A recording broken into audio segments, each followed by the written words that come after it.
Hello friends, welcome to Royal Study. दोस्तों, आज के इस वीडियो में दिल्ली पुलिस कांस्टेबल 2023 के स्पेशल एग्जाम का नेक्स्ट एनालिसिस आपके लिए लेकर आ चुके हैं।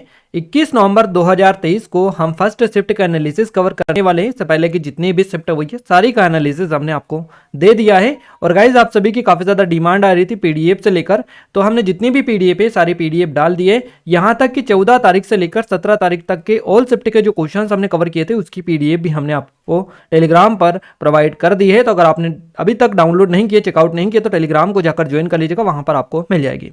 क्लियर है? आपका आगे आने वाले किसी भी दिन में एग्जाम है तो आप हमें नंबर पर अपने क्वेश्चन जरूर सेंड करें, ताकि हम आपको सटीक और 100% एक्यूरेट एनालिसिस दे पाएं। क्लियर है गाइस? आप सभी से रिक्वेस्ट है कि इस वीडियो को लाइक नहीं किया तो लाइक कर दीजिए और चैनल को जरूर से सब्सक्राइब कर लीजिएगा। आप सभी से रिक्वेस्ट है, क्योंकि आप सब्सक्राइब करेंगे हमें मोटिवेशन मिलेगा, आपके लिए और अच्छी से अच्छी वीडियोस हम लाने की कोशिश करेंगे। क्लियर है? तो आइए स्टार्ट करते हैं जीके करंट अफेयर के हमारे पहले क्वेश्चन से। पहला क्वेश्चन है आज का, बहमनी साम्राज्य की स्थापना किस वर्ष हुई थी? देखिए, इसमें दो तरह के क्वेश्चंस पूछे जाते हैं। वैसे तो कई सारे क्वेश्चंस पूछे जाते हैं, बट यहां पर बहमनी साम्राज्य की स्थापना किसने की और कब हुई, है ना? तो ये दो पूछे जाते हैं ज्यादातर। 1347 में अलाउद्दीन बहमन शाह ने बहमनी साम्राज्य की स्थापना की थी। तो दो तरह के यहां से एक ही क्वेश्चन से आपके यहां पर बन रहे हैं, याद रखिएगा। बहमनी साम्राज्य की स्थापना 1347 में अलाउद्दीन बहमन शाह ने की थी।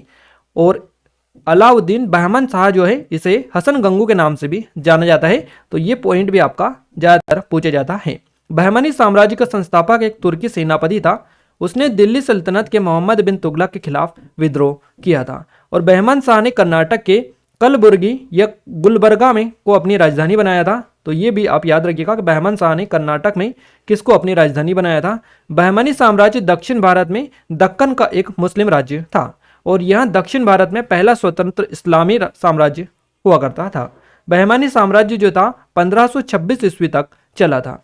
तो ये सारे जो जितने भी इंपॉर्टेंट पॉइंट है इनसे आपके क्वेश्चंस बन चुके हैं ऑलरेडी, आगे भी बनेंगे, इसलिए हम आपके लिए स्पेशली लेकर आए हैं।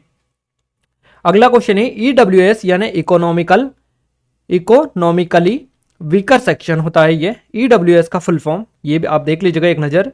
तो ये ईडब्ल्यूएस जो आरक्षण है कौन से संवैधानिक संशोधन से संबंधित है, ये आपसे पूछा गया है। सही जवाब रहेगा 103वें संवैधानिक संशोधन से इसका संबंध है। 103वां संवैधानिक संशोधन अधिनियम 2019 यह समाज के आर्थिक रूप से कमजोर वर्ग यानी कि ईडब्ल्यूएस के लिए केंद्र सरकार द्वारा संचालित शैक्षणिक संस्थानों और निजी शैक्षणिक संस्थानों, अल्पसंख्यक शैक्षणिक संस्थानों को छोड़कर, है ना, तो इनमें प्रवेश के लिए और केंद्र सरकार की नौकरियों में रोजगार के लिए 10% आरक्षण पेश करता है। 10% ईडब्ल्यूएस कोटा 103वें संवैधानिक संशोधन या संविधान 124वें संशोधन विधेयक 2019 के तहत अनुच्छेद 15 और अनुच्छेद 16 में संशोधन करके यह प्रस्तुत किया गया था। और इसमें अनुच्छेद 15(6) और अनुच्छेद 16(6) शामिल किए गए थे। अगला क्वेश्चन पूछा गया, सर्व शिक्षा अभियान यानी SSA भारतीय संविधान के किस अनुच्छेद के तहत लाया गया था? सही जवाब रहेगा अनुच्छेद 21A के तहत लाया गया था सर्व शिक्षा अभियान को। सर्व शिक्षा अभियान SSA भारतीय संविधान के अनुच्छेद 21A के तहत लाया गया था, यह चलाया गया था। यह अनुच्छेद 6 से 14 वर्ष के या 6 से 14 साल की उम्र के सभी बच्चों को मुफ्त और अनिवार्य शिक्षा देने की गारंटी देता है। सर्व शिक्षा अभियान भारत सरकार का एक प्रमुख कार्यक्रम है और इसकी शुरुआत हुई थी 2001 में। भारत के पूर्व प्रधानमंत्री अटल बिहारी वाजपेयी ने इसकी शुरुआत की थी। साथ ही इसे 9वीं पंचवर्षीय योजना 1997 से 2002 के दौरान लागू किया गया था। तो इस तरह का आपका फॉर्मेट बन रहा है, तो आपसे क्वेश्चन बन सकता है। क्लियर है गाइस कि जो है सर्व शिक्षा जो अभियान है कौन सी पंचवर्षीय योजना के दौरान आया था? तो ये 9वीं पंचवर्षीय योजना के दौरान आया था सर्व शिक्षा अभियान। याद रखिएगा, सर्व शिक्षा अभियान का उद्देश्य क्या था? तो 6 से 14 साल की उम्र के सभी बच्चों को प्रारंभिक शिक्षा प्रदान करना, साथ ही 193 मिलियन बच्चों को शैक्षणिक बुनियादी ढांचा प्रदान करना इसका मुख्य उद्देश्य था। अगला क्वेश्चन पूछा गया आप सभी से, भारतीय संविधान में पहले कितनी अनुसूचियां थी? सही जवाब रहेगा पहले 8 अनुसूचियां थी भारतीय संविधान में। देखिए, भारतीय संविधान में पहले 8 अनुसूचियां थी, बाद में संशोधन के जरिए 4 और अनुसूचियों को इसमें जोड़ दिया गया। अब कुल 12 अनुसूचियां भारतीय संविधान में हैं। भारत सरकार अधिनियम 1935 में अनुसूचियों का पहला उल्लेख किया गया था। इसमें 10 अनुसूचियां जो थी ये शामिल थी। तो 26 नवंबर 1949 को अपनाए गए संविधान में 8 अनुसूचियां थी। 1951 के पहले संवैधानिक संशोधन अधिनियम द्वारा 9वीं अनुसूची को जोड़ा गया और 1985 में 52वें संवैधानिक संशोधन अधिनियम में 10वीं अनुसूची शामिल की गई। इसे दल बदल विरोधी कानून के रूप में भी जाना जाता है बेसिकली। अगला क्वेश्चन है गाइज हमारा, पीएम नरेंद्र मोदी ने 11 दिसंबर 2022 को किस शहर से छठी वंदे भारत ट्रेन का उद्घाटन किया है? सही जवाब रहेगा नागपुर से किया इन्होंने। क्लियर है, छठी वंदे भारत ट्रेन का उद्घाटन 11 दिसंबर को नागपुर से किया है 2022 को। प्रधानमंत्री नरेंद्र मोदी ने 11 दिसंबर 2022 को देश में छठी semi high speed Vande Bharat train का उद्घाटन किया और यहाँ बिलासपुर छत्तीसगढ़ नागपुर महाराष्ट्र मार्ग पर संचालित की गई ट्रेन का संचालन दक्षिण पूर्व मध्य रेलवे द्वारा किया गया और बेसिकली किया जाता है। वंदे भारत एक्सप्रेस, जिसे पहले ट्रेन 18 के नाम से जाना जाता था, एक सेमी हाई स्पीड ट्रेन ये बेसिकली है। अगला क्वेश्चन है, राष्ट्रीय युवा दिवस किसकी याद में मनाया जाता है? सही जवाब रहेगा स्वामी विवेकानंद की याद में। इससे पहले भी आपका कल क्वेश्चन बना था कि राष्ट्रीय जो युवा दिवस मनाया जाता है ये कब मनाया जाता है, तो इस तरह से भी क्वेश्चन बना था। तो याद रखिएगा, क्वेश्चंस लगातार आपके दिवस वाले भी बन रहे हैं, तो इनको आप एक बार देखकर जाइएगा। प्रतिवर्ष 12 जनवरी को राष्ट्रीय युवा दिवस के रूप में मनाया जाता है और इस दिन भारत के महान सामाजिक सुधारकर्ता, विचारकों और दार्शनिकों में से एक स्वामी विवेकानंद का जन्म हुआ था। भारत सरकार ने 1984 में स्वामी जी के जन्मदिन को राष्ट्रीय युवा दिवस के रूप में मनाने की घोषणा की थी। प्रतिवर्ष 12 अगस्त को अंतर्राष्ट्रीय युवा दिवस मनाया जाता है। अगला क्वेश्चन है हमारा, देखिए यहाँ पर आपको थोड़ी सी चीजें ध्यान रखनी है। अंतर्राष्ट्रीय युवा दिवस और राष्ट्रीय युवा दिवस में 12 जनवरी को राष्ट्रीय युवा दिवस और 12 अगस्त को अंतर्राष्ट्रीय युवा दिवस, तो आप थोड़ा सा ध्यान रखिएगा। अगला क्वेश्चन है हमारा गाइस, अनटचेबल पुस्तक के लेखक कौन है? सही जवाब रहेगा मुल्क राज आनंद। ये अनटचेबल पुस्तक के लेखक है। अनटचेबल पुस्तक मुल्क राज आनंद द्वारा 1935 में प्रकाशित पहला उपन्यास था, जिसके बाद कूली 1936 में आया, Two Leaves and a Bud 1937 में प्रकाशित हुए थे। मुल्क राज आनंद 1905 से 2004 के साथ साथ आर के नारायण 1906 से 2001, अहमद अली और राजा राव को इंडो इंग्लियन उपन्यास के अग्रणियों में से एक बेसिकली माना जाता है। अगला क्वेश्चन है हमारा, उत्तर पश्चिमी मैदान में कौन सी नदी बहती है? इस तरह से क्वेश्चन था। देखिए ये 3 तरह से अलग अलग क्वेश्चन हमें मिला है, जिन्होंने बताया 3 तरीकों से उन्होंने बताया है ना। मैं आपको पहले बताता हूं कि किस तरह से हमें बताया गया है। उत्तरी पश्चिमी मैदान में कौन सी नदी बहती है? पहला। दूसरा, उत्तरी मैदान के पश्चिमी भाग में कौन कौन सी नदियां प्रवाहित होती है? तीसरा, उत्तरी मैदान का निर्माण कौन सी नदी प्रणालियों से हुआ है? इस तरह से हमें क्वेश्चन मिला है, हम सारों का जवाब आपको देंगे। देखिए उत्तरी मैदान के पश्चिमी भाग में जो नदियां प्रवाहित होती है, इनमें सिंधु नदी, गंगा नदी, ब्रह्मपुत्र, रावी, व्यास, झेलम, चिनाब और सतलज, ये नदियां प्रवाहित होती है। अब इनमें से क्या ऑप्शन मिला था, आप ऑप्शन देखकर इनको यहाँ पर देखकर ऑप्शन में मिलान कर सकते हैं, आपका राइट आंसर आप फाइंड कर सकते हैं, जो भी आपका रहेगा। नेक्स्ट है, उत्तरी मैदान का निर्माण कौन सी नदी प्रणालियों से हुआ है? तो सिंधु, गंगा और ब्रह्मपुत्र, इन 3 नदियों से हुआ है उत्तरी मैदान का निर्माण। क्लियर है? तो उत्तरी मैदान का निर्माण 3 प्रमुख नदी प्रणालियों से हुआ है, सिंधु, गंगा और ब्रह्मपुत्र। इन नदियों की सहायक नदियों के जलोढ़ निक्षेपों से मैदान बना है। उत्तरी मैदान का पश्चिमी भाग पंजाब का मैदान कहलाता है और इस मैदान का बहुत बड़ा भाग पाकिस्तान में देखने को मिलता है। सिंधु और इसकी सहायक नदियां झेलम, चेनाब, रावी, ब्यास, सतलज हिमालय से बेसिकली निकलती है। अगला क्वेश्चन पूछा गया, 5वीं पंचवर्षीय योजना के समय वित्त मंत्री कौन थे? सही जवाब रहेगा चिदम्बरम सुब्रमण्यम। ये 5वीं पंचवर्षीय योजना के समय वित्त मंत्री थे। चिदम्बरम सुब्रमण्यम भारत के 14वें वित्त मंत्री थे। मोरारजी देसाई के बाद चिदम्बरम दूसरे ऐसे वित्त मंत्री हैं जिन्होंने सबसे ज्यादा बार बजट पास किया है। भारत के पहले वित्त मंत्री सर रामासामी चेट्टी कंदासामी सन्मुखम शेट्टी थे, तो इनको सन्मुखम शेट्टी के नाम से बेसिकली आप सभी जानते हैं। भारत के पहले वित्त मंत्री ये थे और उन्होंने 1947 से 1949 तक स्वतंत्र भारत के पहले वित्त मंत्री के रूप में काम किया था। 5वीं पंचवर्षीय योजना की जो अवधि है ये 1974 से 78 तक थी। 5वीं पंचवर्षीय योजना में गरीबी दूर करने और आत्मनिर्भरता पर जोर बेसिकली दिया गया था। ये जो योजना है गरीबी हटाओ, रोजगार, न्याय, कृषि उत्पादन और रक्षा पर केंद्रित थी। इस योजना को 1978 में नवनिर्वाचित मोरारजी देसाई सरकार ने समाप्त कर दिया था। तो याद रखिएगा 74 से 78 तक ये बेसिकली चली थी 5वीं पंचवर्षीय योजना। नेक्स्ट क्वेश्चन की ओर आगे बढ़ते हैं। अगला क्वेश्चन है, एफडीआई का पूर्ण रूप क्या है, पूरा नाम क्या है? फॉरेन डायरेक्ट इन्वेस्टमेंट आपका करेक्ट आंसर हो जाएगा, जिसको हम प्रत्यक्ष विदेशी निवेश भी बोल सकते हैं। एफडीआई का पूर्ण रूप होता है फॉरेन डायरेक्ट इन्वेस्टमेंट, प्रत्यक्ष विदेशी निवेश। भारतीय अर्थव्यवस्था में विदेशी व्यक्तियों या विदेशी कंपनियों द्वारा किए गए निवेश को एफडीआई कहा जाता है। भारतीय अर्थव्यवस्था में विदेशी व्यक्तियों या कंपनियों के द्वारा जो इन्वेस्टमेंट किया जाता है उसको एफडीआई कहा जाता है। दो मार्ग है इसके जिसके माध्यम से एफडीआई भारत आ सकता है। स्वचालित मार्ग होता है और एक होता है कौन सा, सरकारी मार्ग। क्लियर है। तो पहले अपन स्वचालित मार्ग के बारे में बात करेंगे। वे क्षेत्र जिनमें एफडीआई के लिए सरकार की मंजूरी की आवश्यकता नहीं है स्वचालित मार्ग के अंतर्गत आते हैं। क्लियर है। सरकारी मार्ग, इस मार्ग के अंतर्गत आने वाले सेक्टरों को सरकार से पूर्व स्वीकृति की आवश्यकता होती है। दो तरह से एफडीआई भारत आते हैं। नेक्स्ट क्वेश्चन है गाइस हमारा, अर्थशास्त्र के लेखक कौन है? सही जवाब रहेगा कौटिल्य। अर्थशास्त्र के लेखक कौटिल्य है। कौटिल्य को विष्णुगुप्त चाणक्य के नाम से भी जाना जाता है। अर्थशास्त्र एक प्राचीन भारतीय संस्कृत ग्रंथ है। यह राजकौशल, आर्थिक नीति और सैन्य रणनीति पर आधारित है। कौटिल्य चंद्रगुप्त मौर्य के शिक्षक और संरक्षक थे। उन्होंने मौर्य काल के दौरान अर्थशास्त्र लिखा था। अर्थशास्त्र को 15 अध्यायों में विभाजित बेसिकली किया गया है। नेक्स्ट क्वेश्चन की ओर आगे बढ़ते हैं। क्वेश्चन नेक्स्ट है हमारा, मानव विकास सूचकांक 2023 में भारत का स्थान कौन सा है? सही जवाब रहेगा 127वें स्थान पर भारत इसमें आया है। मानव विकास सूचकांक यानी HDI 2023 में भारत 127वें नंबर पर है। 2022 में ये जो रैंक थी भारत की 132वां स्थान था भारत का। भारत के पड़ोसी देश जो है मानव विकास सूचकांक में किस नंबर पर है तो एक नज़र देख लीजिएगा। श्रीलंका का 73वां स्थान है, चाइना का 79वां, भूटान 127वें नंबर पर है, बांग्लादेश 129वें, नेपाल 143वां और पाकिस्तान को 161वां स्थान इसमें मिला है। नेक्स्ट क्वेश्चन बात करते हैं अगले क्वेश्चन की। दक्षिण एशियाई फुटबॉल महासंघ जिसको SAFF सेप बोला जाता है, सेप चैंपियनशिप 2023 का आयोजन कहाँ हुआ? सही जवाब रहेगा बेंगलुरु कर्नाटक में।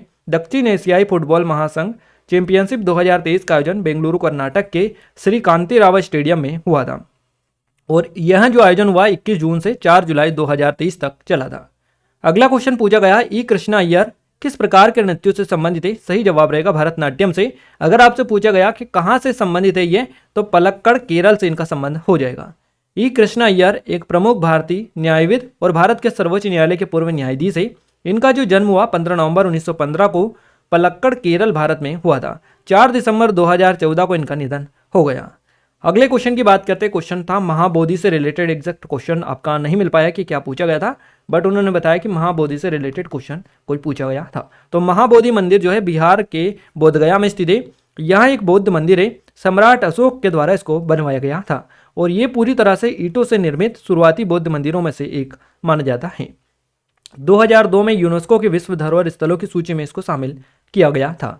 नेक्स्ट क्वेश्चन है, असम के शुक्रेश्वर मंदिर से रिलेटेड भी क्वेश्चन आपका बना था। ये भी एग्जैक्ट नहीं मिला है कि इसमें आपसे क्या पूछा था कि असम के कहाँ पर है और किसको समर्पित है। जो भी खैर पूछा गया हो, यहाँ पर डिटेल हमने डाल दी है, आपके सारे फैक्ट कवर हो जाएंगे। शुक्रेश्वर मंदिर असम के गुवाहाटी शहर के पन बाजार इलाके में है और ये जो मंदिर है ब्रह्मपुत्र नदी के दक्षिणी तट पर सुकेश्वर या इटखुली पहाड़ी पर स्थित है। तो किस नदी पर के तट पर है? ब्रह्मपुत्र नदी के दक्षिणी तट पर है। ये आपका हो सकता है ये भी आपसे पूछ लिया गया हो। किसको समर्पित है? तो भगवान शिव को समर्पित ये मंदिर है। यह मंदिर भारत के छठे ज्योतिर्लिंग के आवास के लिए स्पेशली जाना जाता है। नेक्स्ट क्वेश्चन है हमारा, क्रिकेट के लेफ्ट और लैंगमैन को क्या कहा जाता है? इस तरह से क्वेश्चन था, ये एग्जैक्ट नहीं मिल पाया है। क्रिकेट में बल्लेबाज के रुख के हिसाब से लंबाई को ऑफ और ऑन या लेग साइड में बांटा गया है और यहाँ इस बात पर निर्भर करती है कि बल्लेबाज दाएं या बाएं हाथ से बल्लेबाजी कर रहा है। ऑफ साइड बल्लेबाज के सामने वाली साइड है और ऑन या लेग साइड उसके पीछे वाली साइड बेसिकली होती है। तो इस तरह से होती है। अब एग्जैक्ट क्वेश्चन अगर मिल पाता तो हम आपको 110% एक्यूरेट आंसर बता देते। नेक्स्ट क्वेश्चन की बात करते हैं। मधुबन पूरी या सूरी, इस तरह से कोई वर्ड था, एग्जैक्ट ये भी नहीं मिल पाया है।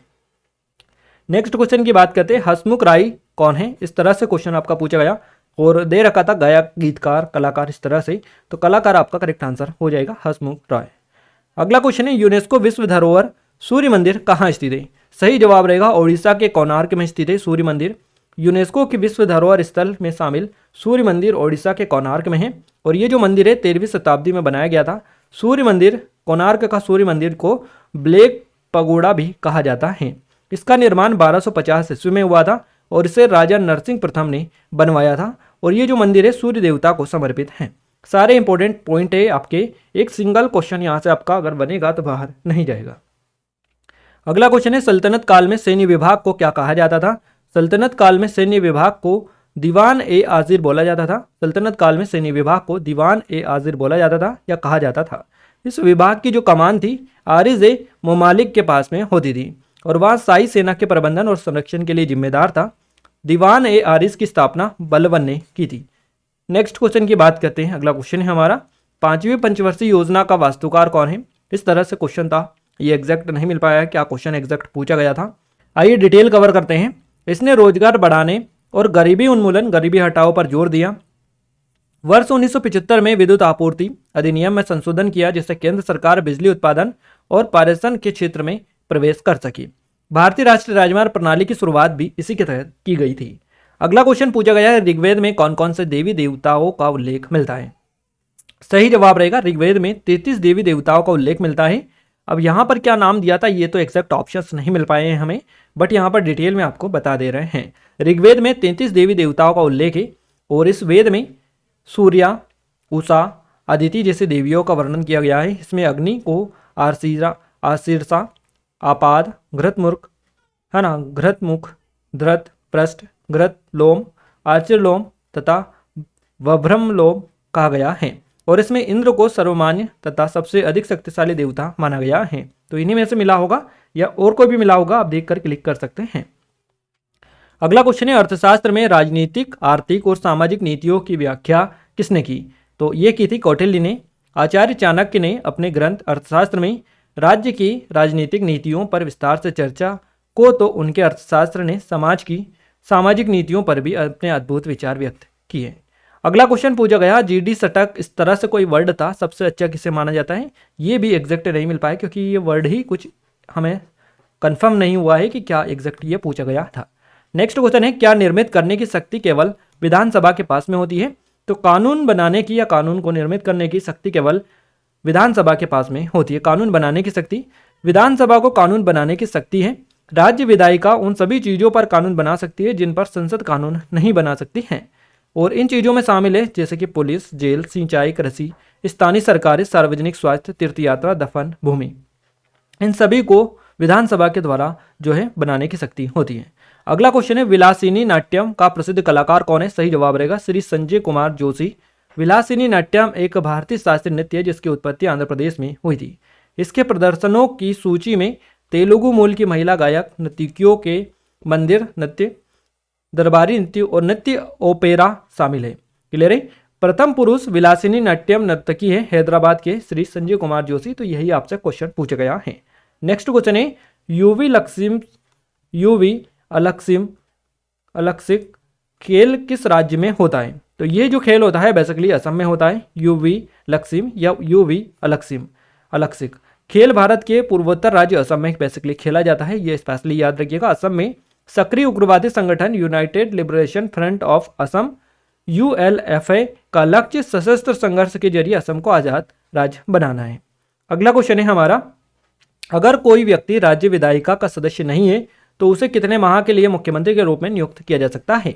सही जवाब रहेगा 6 माह के लिए। एक व्यक्ति जो राज्य विधानमंडल का सदस्य नहीं है तो उसे 6 महीने के लिए मुख्यमंत्री के रूप में नियुक्त किया जा सकता है। इस अवधि के दौरान उसे राज्य विधायिका के लिए चुना जाना चाहिए। ऐसा न करने पर वह मुख्यमंत्री नहीं रह पाएगा।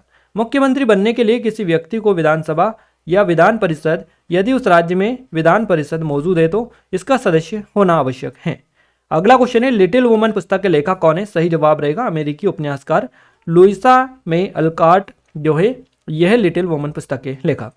नेक्स्ट क्वेश्चन है, ब्रह्म समाज की स्थापना किसने की थी? सही जवाब रहेगा राजा राममोहन राय ने ब्रह्म समाज की स्थापना की थी। ब्रह्म समाज की स्थापना 20 अगस्त 1828 को राजा राममोहन राय और द्वारकानाथ टैगोर ने की थी। इनका पहला जो नाम था, पहले इसका नाम था ब्रह्म सभा था, बाद में इसका नाम ब्रह्म समाज किया गया। अगला क्वेश्चन है, भारतीय संविधान में विधि का शासन यानी कि कानून के शासन की अवधारणा का विचार कहाँ से लिया गया? तो ये इंग्लैंड यानी ब्रिटेन से लिया गया। भारतीय संविधान में कानून के शासन की अवधारणा इंग्लैंड से ली गई। कानून के शासन की अवधारणा यह भी मांग करती है कि किसी भी व्यक्ति के साथ कठोर या समानता मनमाना व्यवहार नहीं किया जाना चाहिए। नेक्स्ट क्वेश्चन है, कलामंडलम कल्याणी कुट्टी अम्मा को किस नृत्य में पुरस्कार बेसिकली मिले हैं? तो मोहिनी अट्टम नृत्य में मिले हैं। कलामंडलम कल्याणी कुट्टी अम्मा दक्षिण भारत के केरल राज्य में के एक युगांतरकारी मोहिनी अट्टम नृत्यांगना थी। और मोहिनीअट्टम एक भारतीय शास्त्रीय नृत्य है जो परिभाषा के अनुसार अपने मूल पाठ नाट्य शास्त्र को प्रदर्शित करता है। तो ये जितने भी क्वेश्चन हमें मिले सारे के सारे एक्यूरेट 100% सटीक क्वेश्चन हमने आपको बता दिए हैं। कंप्यूटर में बात कर लेते हैं। माइक्रोसॉफ्ट 2019 चार्टर क्या है, इस तरह से क्वेश्चन था। Word, Excel, PowerPoint, OneNote, इनमें से जो भी आपको ऑप्शन मिला हो आपका करेक्ट आंसर हो जाएगा। एक्सेल 365 से क्वेश्चन आपका बना है और ऐसा बता रहे थे कि बाकी के सारे जो क्वेश्चंस बने हैं ये एक्सेल 365 से ही बने हैं। क्लियर है? तो आप अच्छे से देख कर जाइएगा एक्सेल और एमएस वर्ड 365 से, इससे ज़्यादा क्वेश्चन आपके देखने को मिल रहे हैं। नेक्स्ट बात करते हैं मैथ्स की। तो लाभ हानि से क्वेश्चन बना है मैथ्स में, परसेंटेज से क्वेश्चंस बनाए, शंकु से क्वेश्चंस बनाए और एसआई वाला क्वेश्चंस भी आपका आया था। रीजनिंग में 5 से सीरीज से क्वेश्चन बना है, आकृति भी आपकी देखने को मिली है और इसके अलावा कोडिंग डिकोडिंग से भी आपके क्वेश्चंस बने हैं। तो ये डेली बेसिस पर हम टॉपिक आपको बता रहे हैं, दो चार टॉपिक जितने हमें मिल पा रहे हैं सारे बता रहे हैं। तो आपको आइडिया लग रहा होगा कि कहाँ से किस तरह से क्वेश्चंस आपके डेली बेसिस पर पूछे यहाँ पर जा रहे हैं। क्लियर है गाइज? और गाइज ये वीडियो आपको कैसा लगा कमेंट में कमेंट करके जरूर से बताइएगा। साथ ही चैनल को सब्सक्राइब नहीं किया तो आप सभी से रिक्वेस्ट है कि चैनल को सब्सक्राइब जरूर से कर लीजिएगा, बेल आइकन को ऑल पर सिलेक्ट कर लीजिएगा ताकि जो भी नया वीडियो है सबसे पहले आप सभी के पास में पहुंच पाए। टेलीग्राम को अगर ज्वाइन नहीं किया है तो आप ज्वाइन करके रखिएगा, क्योंकि अब से पहले की जितनी भी पीडीएफ है हमने सारी टेलीग्राम पर अपडेट कर दिए, तो डिस्क्रिप्शन में लिंक है, जाकर जरूर से ज्वाइन कर लीजिएगा। क्लियर है गाइज? तो मिलते हैं हमारी नेक्स्ट शिफ्ट के एनालिसिस के साथ, तब तक के लिए जय हिंद, वंदे मातरम।